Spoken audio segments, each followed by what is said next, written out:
Hey, what's up? Today I'm just going to make a short video on why everyone should have a 50mm lens. 50mm lenses are one of the most versatile lenses that you can get. They're great at portraits, great at doing certain landscapes, they're even good at doing some macro photography. A little fun fact about me, I shot exclusively on a 50mm lens for the first 8 months of doing photography. That's all I used for the first 8 months, and I still got really good results from it. I got tons of portraits, tons of landscape shots, even a little bit of wildlife, because the 50mm lens just has the ability to do so much. The other really important thing about a 50mm lens, it's cheap.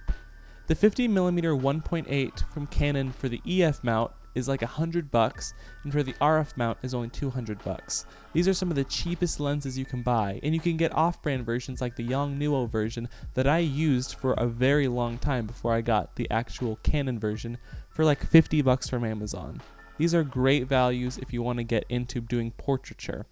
What's great about these lenses is they have that low aperture, the 1.8 aperture, which means you can really blur out the background. I took a few pictures with my cousin with my 50mm lens, as you can see here, and they just have this beautiful way of compressing the face but still making it look natural. Now, a few months ago, you probably saw that I made a video on an 85mm lens. And the 85mm lens is a great lens for doing portraits, but it's a little bit different from a 50mm lens.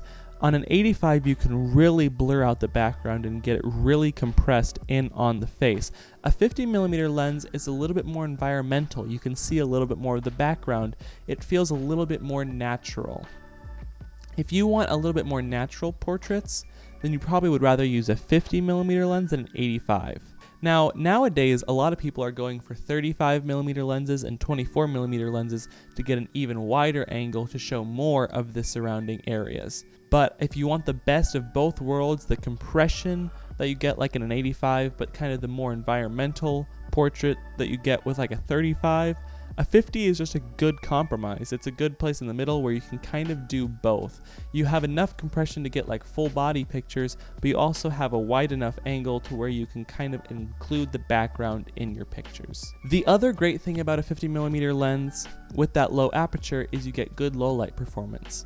I shot concert-like situations with a 50mm lens for a long time, but because of that 1.8 aperture, I was able to achieve really good low light performance. If you want to shoot something that's really low light, a 1.8 aperture lens like this 50mm lens is a great option.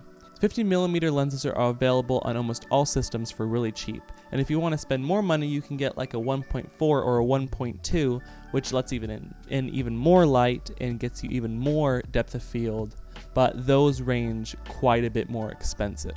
So if you want something simple, easy to use, fun, and you can use for almost anything, I would recommend just getting a 50mm 1.8. So if you're just a beginner and you would like to do more low light photography or do more portraits, I would definitely recommend getting a 50mm lens. They can get them for super cheap, and they achieve really cool results that you can't get on a kit lens. Thank you so much for watching this video. I hope this helped you learn a little bit more about the versatility of a 50mm lens. See you in the next one.